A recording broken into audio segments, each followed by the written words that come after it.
ఏపీలో కొత్త మద్యం పాలసీ కోసం సర్కార్ కసరత్తు ముమ్మరం చేసింది.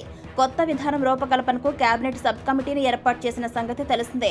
మంత్రులు కొల్లు రవీంద్ర, నాదెండ్ల మనోహర్, కొండపల్లి శ్రీనివాస్, సత్యకుమార్ యాదవ్, గొట్టిపాటి రవికుమార్ ఇందులో సభ్యులుగా ఉన్నారు.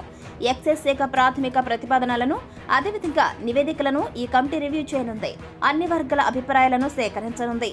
ఈ ప్రాసెస్ అంతా కూడా కంప్లీట్ అయ్యాక మరొక వారంలోనే న్యూ లిక్కర్ పాలసీ అనౌన్స్ చేయనున్నారు. అక్టోబర్ 1వ తేదీ నాటికి నూతన మద్యం విధానం అమల్లోకి వచ్చే ఛాన్స్ ఉంది. కాగా 2019 కంటే ముందున్న తరహా మద్యం విధానాన్ని మళ్లీ రాష్ట్రంలో తీసుకురావాలని ప్రభుత్వం యోచిస్తోంది. లిక్కర్ రీటైల్ వ్యాపారాన్ని ప్రైవేటుగా అప్పగించనుంది. కేరళ, రాజస్థాన్, ఉత్తరప్రదేశ్, తెలంగాణ, కర్ణాటక, తమిళనాడు రాష్ట్రాల్లోని మద్యం విధానాల్ని అధ్యయనం చేసిన ప్రభుత్వం తెలంగాణలో అమలవుతున్న విధానాన్ని స్వల్ప మార్పులతో ఏపీలోనూ తీసుకురాబోతున్నట్లుగా తెలిసింది. ఇక ఒక వ్యక్తి ఎన్ని షాపులకైనా అప్లై చేసుకోవచ్చు. వచ్చిన దరఖాస్తులను లాటరీ తీసి లైసెన్సులు కేటాయించనున్నారు. ఇందుకోసం ఒక్క దరఖాస్తుకు 2 లక్షల మనీ కట్టాల్సి ఉంటుంది. ఈ రుసుం నాన్ రిఫండబుల్ అని అధికారుల ద్వారా తెలిసింది.